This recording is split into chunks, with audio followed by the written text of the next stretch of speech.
Welcome guys, आप सबका स्वागत है मेरे मूवी एक्सप्लेनेशन में। आज हम जो मूवी एक्सप्लेन करने वाले हैं उस मूवी का नाम है रोबोट गर्ल। तो थोड़ा भी वक्त ना गवाते हुए एक्सप्लेनेशन स्टार्ट करते हैं। फिल्म की शुरुआत में हमें चाइना दिखाया जाता है, जहाँ एक बहुत बड़ी कंपनी होती है जिसका नाम आईगल 6X होता है। वो एक रोबोट बना रही थी।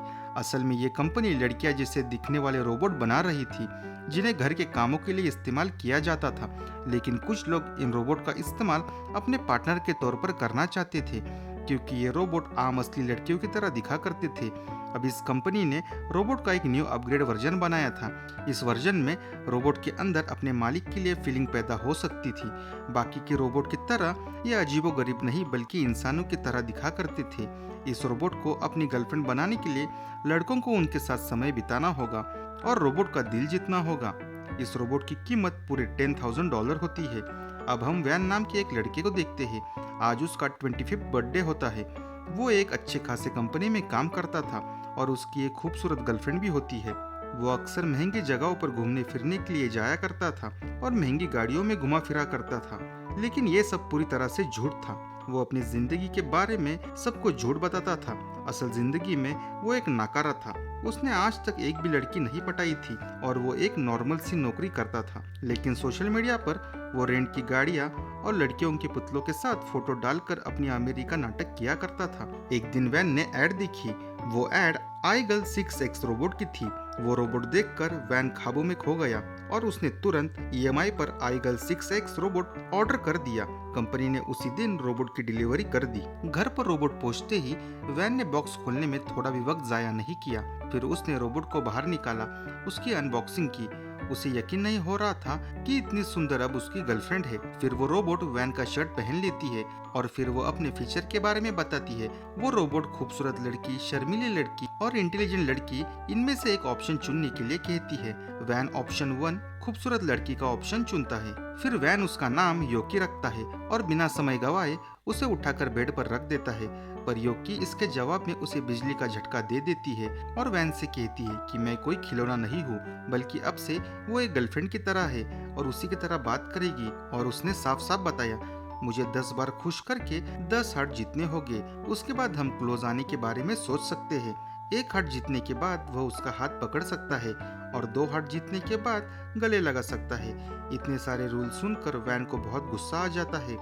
लेकिन योकी ने उसे ये भी बताया कि अगर किसी ने भी उसके मर्जी के बिना उसके करीब आने की कोशिश की तो उसके अंदर बहुत सारा एक्सप्लोजर हो जाएगा। अगले दिन से वैन हार्ट इकट्ठा करना शुरू कर देता है। वो योकी को लेकर मार्केट में चला जाता है और उसकी मनपसंद ड्रेस उसे दिलवाता है। इस वजह से वो काफी खुश हो जाती है और इस तरह वैन को एक ही बार में 3 हार्ट मिल जाते हैं। फिर वो योकी को गले लगाता है। इसके बाद वैन योकी को और भी ज्यादा चाहने लगता है। अगले दिन वैन योकी को लेकर अपने काम पर चला जाता है और वहाँ पर वैन का दोस्त चाऊ होता है। वो योकी को देखकर हैरान हो जाता है कि वैन को इतनी अच्छी गर्लफ्रेंड आखिर मिली कैसे। तब उसे पता चलता है कि ये एक रोबोट है। तब चाऊ वैन से कहता है कि मुझे भी इस खिलौने के साथ खेलने दो, पर वैन इसके लिए साफ इनकार कर देता है। लेकिन चाऊ योकी पर नजर डाल रहा था और चाऊ योकी पर जबरदस्ती करने की कोशिश करता है, पर योकी उसे भी बिजली का झटका देकर अच्छा सबक सिखा देती है। फिर रात को वैन अपने कमरे में योकी के होने की वजह से सो नहीं पा रहा था। उससे योकी से दूरी बर्दाश्त नहीं हो रही थी और ये बात योकी भी जानती थी। अगले दिन योकी खाना लेकर उसके ऑफिस में चली जाती है। वहाँ के सभी लोग जानते थे कि वैन कितना बड़ा झूठा इंसान है, इसलिए उसकी गर्लफ्रेंड देखकर सब हैरान हो जाते हैं। फिर सब लोग इन दोनों पर नजर रखने लगते हैं। रात को जब वो दोनों घर लौट रहे थे तब कुछ गुंडे उनका रास्ता रोककर वैन को बंदी बना लेते हैं। एक गुंडा योकी को छेड़ने के लिए उसके पास चला जाता है, लेकिन उसके छूने से पहले ही योकी ने रेड बुल मोड ऑन कर लिया था। उसके अंदर जबरदस्त ताकत आ गई। उसने गुंडों की हड्डी पसली एक कर दी। इसके बाद वो दोनों घर की ओर चले जाते हैं। घर जाने पर दोनों फिल्म देखते हैं और फिल्म में हीरो हीरोइन का रोमांस देखकर योकी के दिल में कुछ कुछ होने लगता है।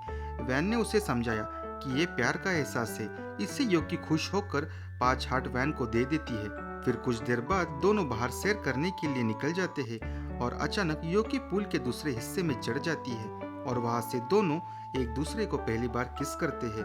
दूसरी तरफ वैन का दोस्त चाओ भी अपनी आई गर्ल खरीद के ले आता है।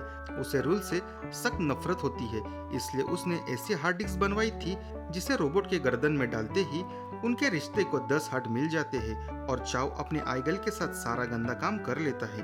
अगले दिन उसने वैन को भी वो हार्ड डिस्क दे दी।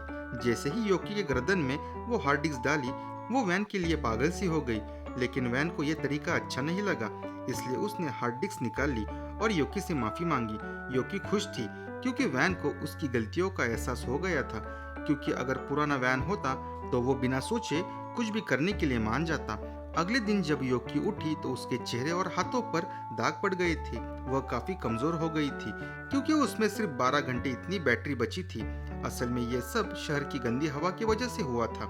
योकी की स्किन अमेरिका में डिजाइन की गई थी, जहाँ के साइंटिस्ट ये हिसाब नहीं लगा पाए कि गंदी हवा में आईगल की हालत बिगड़ सकती है। इसे ठीक करने के लिए योकी को 2 दिन तक पानी में रहना होगा। इन दिनों में वैन उसका पूरा ख्याल रखता है। इसी तरह उनके रिश्ते को पूरे 10 हार्ट मिल जाते हैं और आखिरकार वह दोनों एक दूसरे के करीब आ जाते हैं। इसी तरह कुछ दिन बीत जाते हैं और फिर एक दिन अचानक वैन को नौकरी से निकाल दिया जाता है क्योंकि वह अपना काम समय पर पूरा नहीं कर पाता। जब वो घर लौटता है, योकी उससे काफी प्यार से बात करती है, लेकिन वैन काफी चिड़चिड़ा हो गया था। लेकिन योकी ने उसका ध्यान भटकाने की कोशिश की, लेकिन वैन अपना पूरा गुस्सा योकी पर निकाल देता है। इसके बाद वैन अपने दोस्त चाओ के साथ था। उसने वैन को बताया कि उसने उसका रोबोट बेच दिया क्योंकि उसका मन उस रोबोट से भर गया था और वो वैन को ऐसा ही करने के लिए कहता है। और उसने वैन से ये भी कहा, ज्यादा सोचने की जरूरत नहीं है, वो बस एक रोबोट है, वो कोई असली लड़की नहीं है। वैन भी उसके बातों में आ जाता है और योकी के साथ बुरा बर्ताव करने लगता है, लेकिन जल्दी उसे अपने गलती का एहसास हो जाता है और अपने हरकतों के लिए वो योकी से माफी मांग लेता है। योकी एकदम शांत रहती है क्योंकि वो सदमे में गई थी। इधर वैन पूरा दिन उसी के बारे में सोच रहा था। उसे अपने किए पर बहुत पछतावा हो रहा था, इसलिए वो योकी के लिए गुलदस्ता लेकर घर पहुंच जाता है, पर वो घर पर नहीं थी। वो घर छोड़कर चली गई थी। उसने एक लेटर भी छोड़ा था। उसमें उसने लिखा था कि वैन उससे प्यार नहीं करता, इसलिए वो हमेशा के लिए यहाँ से जा रही है क्योंकि वो उसके जिंदगी में बोझ नहीं बनना चाहती। वैन रोबोट बनाने वाली कंपनी में चला जाता है, लेकिन गार्ड उन्हें वहां रोक लेता है। उन्होंने बताया कि जो रोबोट वहां पर आ जाते हैं उन्हें कंपनी में जला दिया जाता है। वैन की तरह वहां कई लोग आए थे जिन्होंने अपने रोबोट के साथ बुरा बर्ताव किया था और वो अब पछता रहे थे। अब उन्हें वहां से धक्के मार कर निकाल दिया जाता है। फिर वैन अपने दोस्त चाव के पास चला जाता है तो उसकी गर्लफ्रेंड चाव के साथ बिस्तर में होती है। दोस्त और गर्लफ्रेंड दोनों से धोखा मिलने की वजह से वैन खुद को संभाल नहीं पाता और चाव को जबरदस्त मुक्का मारकर वहां से निकल जाता है। अगले कुछ दिनों तक उसने योकी को भुलाने की बहुत कोशिश की। वो सारा दिन पब्स में बिताने लगता है। एक दिन उसकी मुलाकात चाव के पुराने रोबोट से होती है। वो उसे बताती है कि योकी तो हमेशा से तुमसे ही प्यार करती थी। तुम्हें छोड़कर जाने की वजह कंपनी का सीईओ है। असल में वो एक अजीब से एक्सपेरिमेंट के लिए इंसानों का स्पर्म इकट्ठा कर रहा है। योकी की वजह से वैन की जान खतरे में है। ये जानकर वैन की जान बचाने के लिए योकी ने अपने प्यार की कुर्बानी दे दी। सच जानने के बाद वैन योकी को यूं ही जलते हुए नहीं देख सकता था। उसने जाकर चाव से पूछा कि क्या सच है। आखिरकार चाव ने उसे बता दिया। योकी उसके घर पर झूठा नाटक करने के लिए आई थी। उसने वैन का दिल तोड़ा क्योंकि योकी चाहती थी कि वैन उसके पीछे ना आए। इसके बाद वैन किसी तरह कंपनी के ऑफिस में घुस जाता है और योकी को जलने से बचाने की कोशिश करता है। गार्ड ने उसे रोकने की बहुत कोशिश की, लेकिन सबका सामना करके योकी को बचा लिया। योकी ने उसे भाग जाने के लिए कहा क्योंकि कंपनी वाले असल में वैन के पीछे थे। तभी कंपनी का सीईओ वहां आ जाता है और भारी आवाज में कहने लगता है कि पहचाना मुझे। वैन को उसका चेहरा जाना पहचाना लग रहा था, लेकिन याद नहीं आ रहा था कि ये कौन है। तब सीईओ बताता है कि वह कई साल से वैन पर नजर रख रहा है। वो कभी सड़क पर भिखारी बनकर तो कभी सेल्समैन बनकर वैन के आसपास घूमता था। उसने खुद ही योकी को उसके पास भेजा था ताकि वह वैन का स्पर्म इकट्ठा कर सके। आखिरकार उसने खुलासा किया कि वैन दुनिया का पहला बच्चा है जो इंसान और रोबोट के मिलने से पैदा हुआ था। कई साल पहले डॉक्टर चा नाम के एक साइंटिस्ट ने एक ऐसा रोबोट बनाया जो इंसानों की तरह सोच सकता था और अपनी पीढ़ी भी आगे बढ़ा सकता था। उस रोबोट का एक इंसानी औरत के साथ बच्चा हुआ जो असल में वैन है। एक दिन डॉक्टर चा को पता चला कि सीईओ रोबोट का गलत इस्तेमाल करके अपना फायदा करना चाहता है। उससे लड़ते हुए वैन के पिता की मौत हो गई और उसकी माँ उसे वहां से लेकर बीजिंग भाग गई। लेकिन जल्द ही सीईओ ने उनका पता लगा लिया।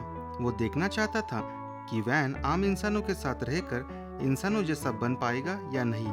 अब जब वह बड़ा हो गया तो कंपनी को उसके जैसे और रोबोट बनाने की उसके स्वयं की जरूरत थी, इसलिए उन्होंने योकी को वहां पर भेजा। तभी गार्ड आकर वैन और योकी को पकड़ लेता है।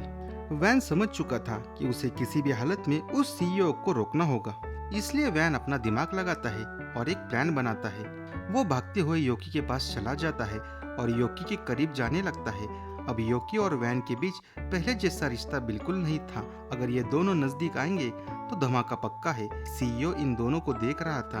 वो धमाके के बारे में बिल्कुल भूल गया था। योकी और वैन के गले लगने से बहुत बड़ा धमाका हो जाता है और ये दोनों के साथ सीईओ भी मारा जाता है। और इसी के साथ ये मूवी यहाँ पर खत्म होती है। आपको ये मूवी कैसी लगी कमेंट सेक्शन में ज़रूर बताइए और मेरा चैनल ज़रूर सब्सक्राइब करें। धन्यवाद।